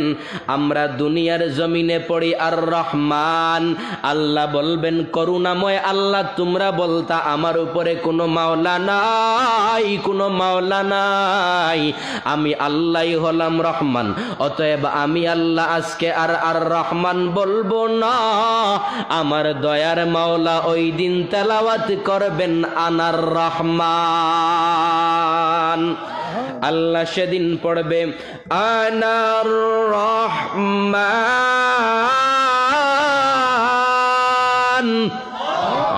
আল্লামনাল কুরআন খালাকনাল ইনসান। আল্লাহু আকবার, জোরে বলেন না। আমার আল্লাহ তখন মাওলার কণ্ঠের তেলাওয়াত যখন বান্দারা শুনবে, বান্দারা পাগল হয়ে যাবে, লাভ দিবে আর বলবে, দয়ার আল্লাহ তুই মাওলার কণ্ঠ যে এত সুন্দর আমরা জানতাম না রে মালিক। তুমি মাওলার কণ্ঠের রহমান তেলাওয়াত শুনিয়া বান্দাগুলি বলবে, দয়ার আল্লাহ তোমার দেখা পাইলাম, দুনিয়ায় তোমায় না দেখিয়া আমরা সিজদা দিলাম, আজকে বড় মন চায় তুমি মাওলারে দেখতেছি একটা সিজদা দিব। আল্লাহর বান্দাগুলি যখন মাওলার কদমে সিজদায় পড়িয়া যায়, আল্লাহর বান্দারা এক সিজদায় হাজার হাজার লক্ষ বছর কাটায় দেবে, বান্দাগুলির কোনো খবর থাকবে না। সুবহানাল্লাহ।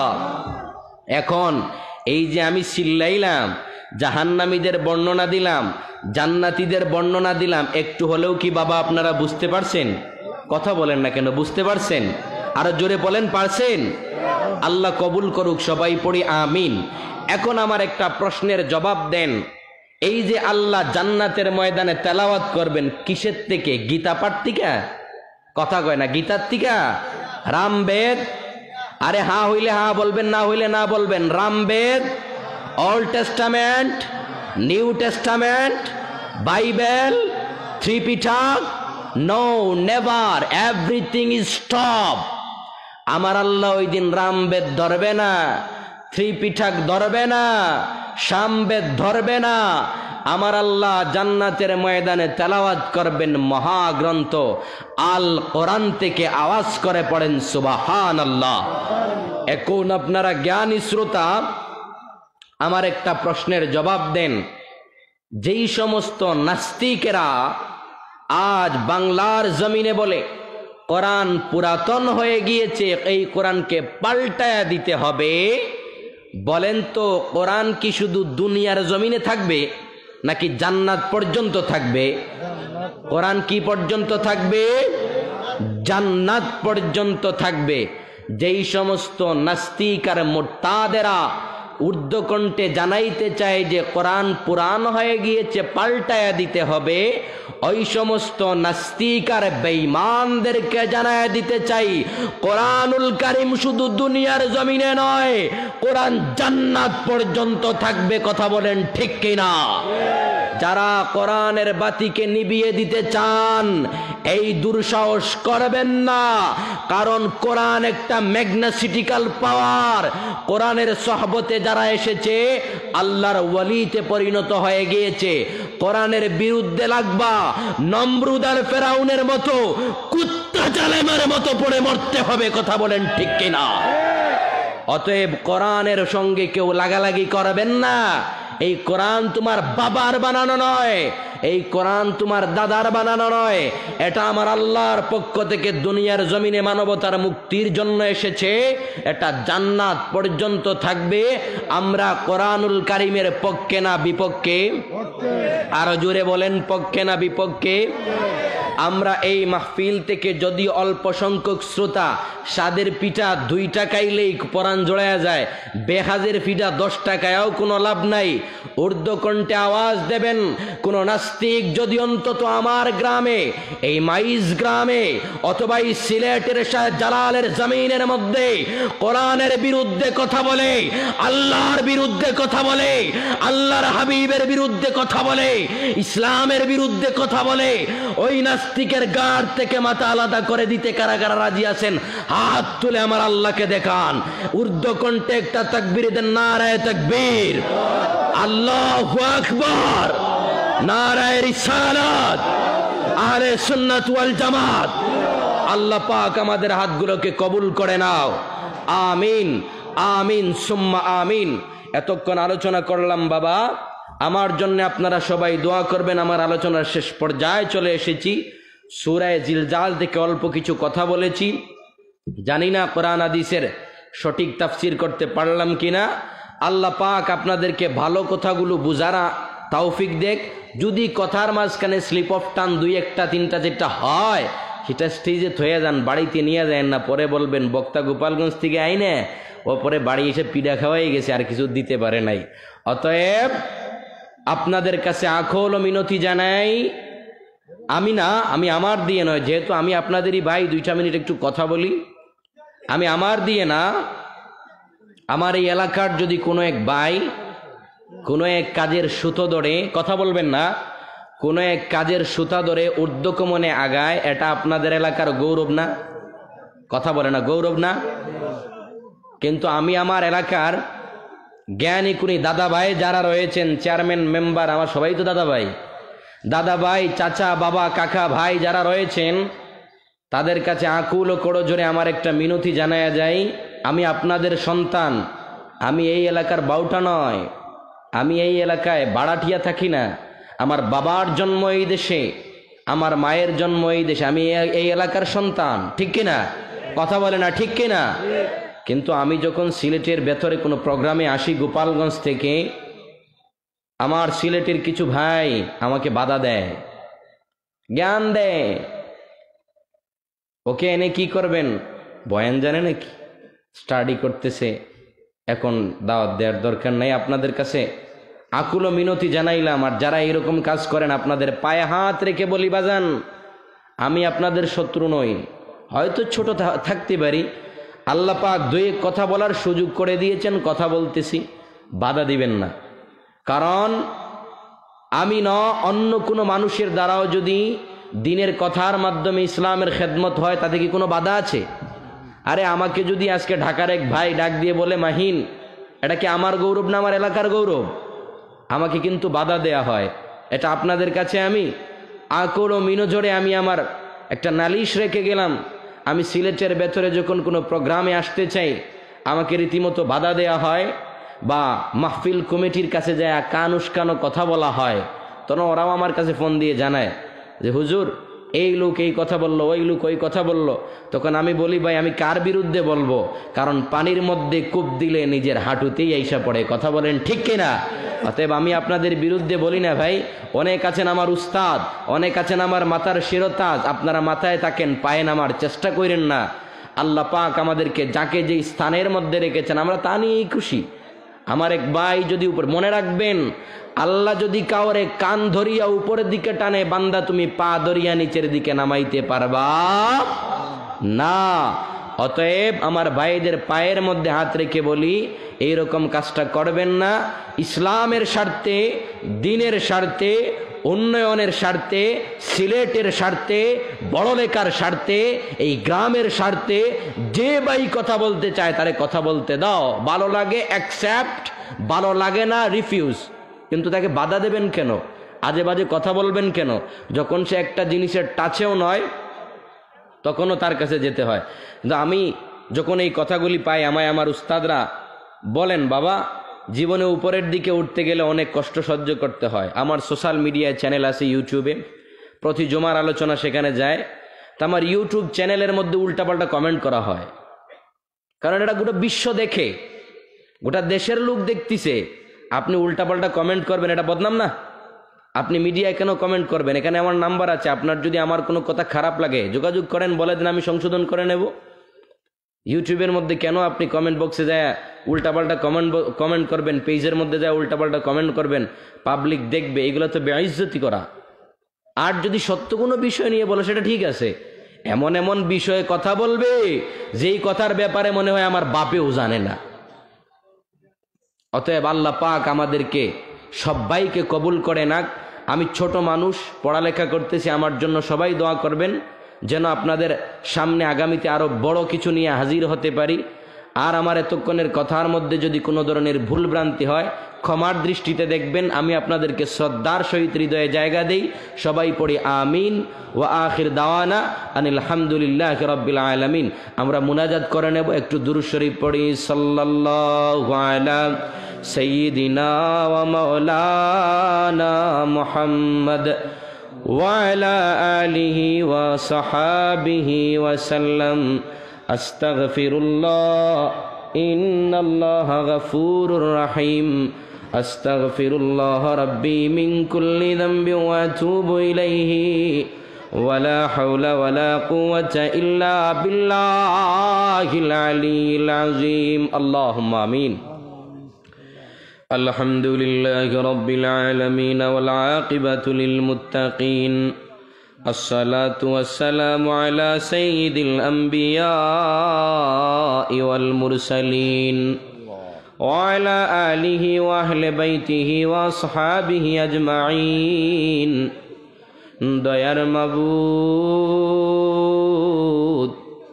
তাকায় দেখেন এই গভীর রজনীর মধ্যে আপনার মায়ার বান্দাগুলি ঠান্ডাকে উপেক্ষা করিয়া এই ঠান্ডা রজনীর মধ্যে বসিয়া আপনি মাওলার দিনের কথা শুনতেছে দয়ার মালিক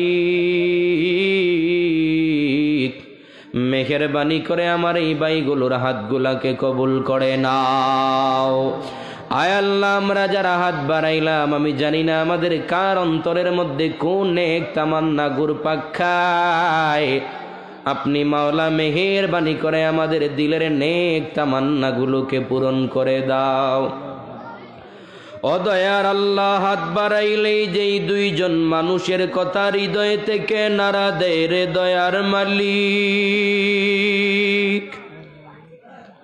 আয় আল্লাহ আমাদের মাতার তাজ মাতার ছায়া আমাদের আম্মা আমাদের আব্বা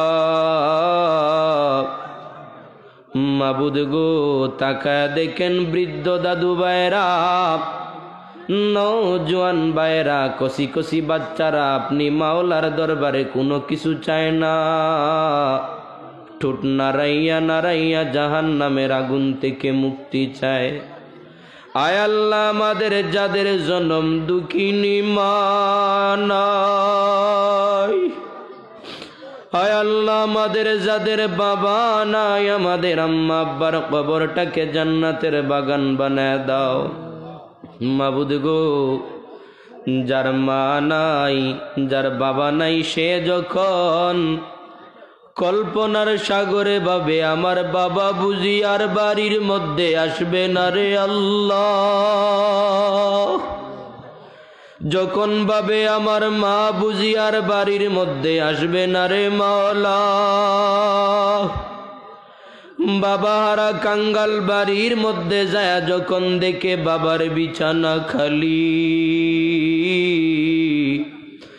মাহারা কাঙ্গাল যখন বাড়ির মধ্যে যায় দেখে মায়ের বিছানা খালি মাওলা গো পরাণটা কেমন করিয়া যায় তুই মাওলার কদমে রাখি দয়ার আল্লাহ আমাদের আম্মা আব্বাকে জাহান্নামে ফালাইও না আয় আল্লাহ আমাদের গুনাহের কারণে আমাদের আম্মা আব্বাকে জাহান্নামের আগুন দিয়া জ্বালাইও না আয় আল্লাহ আমাদের যাদের মাতার তাজ বাবা মা জীবিত আছেন তাদের হায়াতের মধ্যে বরকত দেন জানিয়া না জানিয়া বুঝিয়া না বুঝিয়া বাবা মায়ের সঙ্গে কত বেয়াদবি করলাম আপনার হাবিবের হাদিস শরীফ যখন হাত দিলাম দেখতে পাই রে মাওলা আপন আমার মা ছাড়া আর কেউ নাই আপন আমার বাবা ছাড়া আর কেউ নাই আয় আল্লাহ আমাদের জনম দুঃখিনী আব্বা আম্মাকে মাফ করে দাও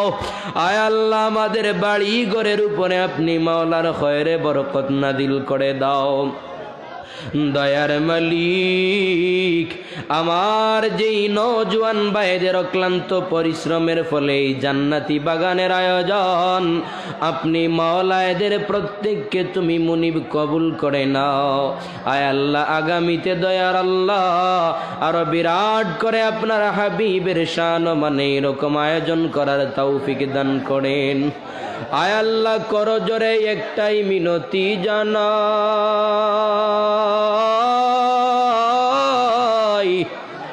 হযরতে আজরাইল যখন মাতার সামনে আসিয়া হাজির মাতার শরীরের 32 রগ বুঝি ঠন ঠন করিয়া সিরিয়া যায় আয় আল্লাহ ওই কঠিন মুহূর্তে আমাদেরকে ঈমান হারা বানাইও না আয় আল্লাহ ইমানের ঝান্ডা আমাদের কলিজার মধ্যে গাড়িয়া দাও। এই এলাকার আমার কিছু দাদু ভাইয়েরা রয়েছেন, যাদের কাছে দাঁড়াইয়া কথা শুনলে দীর্ঘক্ষণ কথা শুনতে মন চায়। মাবুদ গো, এতের জ্ঞানমূলক কথাগুলোকে আমাদের ব্যক্তি জীবনে কাজে লাগানোর তৌফিক দান করেন। আল্লাহ এই সমস্ত জ্ঞানওয়ালা বান্দাগুলোকে আমাদের মাঝ থেকে অল্প বয়সে কারিয়া নিও না। আয় আল্লাহ, এদেরকে হারাইলে আমাদের সমাজ অন্ধকার। আয় আল্লাহ, আমরা আলোর দিশা দেখতে পাবো না। দয়ার মালিক মেহেরবানি করে এদের হায়াতের মধ্যে বরকত দিয়া দাও। আয় আল্লাহ, খাস করে আমার একজন চাচা বড়ই অসুস্থ, তোমার বান্দার অসুস্থ নেয়ামতকে সুস্থ নেয়ামত দিয়া বদলায়া দাও। আয় আল্লাহ, আমার বড় আব্বা দুনিয়ার জমিন থেকে বিদায় হইলেন কয়েকদিন আগে, তোমার বান্দার কবরটাকে জান্নাতের বাগান বানায়া দাও। বেঈমান নাফরমান বাতিলদের ফিরকাত থেকে আমাদেরকে বাঁচিয়ে থাকার তৌফিক দান করেন। আয় আল্লাহ, যতদিন দুনিয়ার জমিনে বাঁচায় রাখো, ইসলামের পক্ষে বাঘের মতো হুনকার দিয়ে চলার তৌফিক দাও। মরণের সময় জবান থেকে জারি করায় দিও লা ইলাহা ইল্লাল্লাহু মুহাম্মাদুর রাসূলুল্লাহ সাল্লাল্লাহু। আসসালামু আলাইকুম। আমি 22 ছাত্র, আমার বয়স 80। আমি চিনছি না আপনার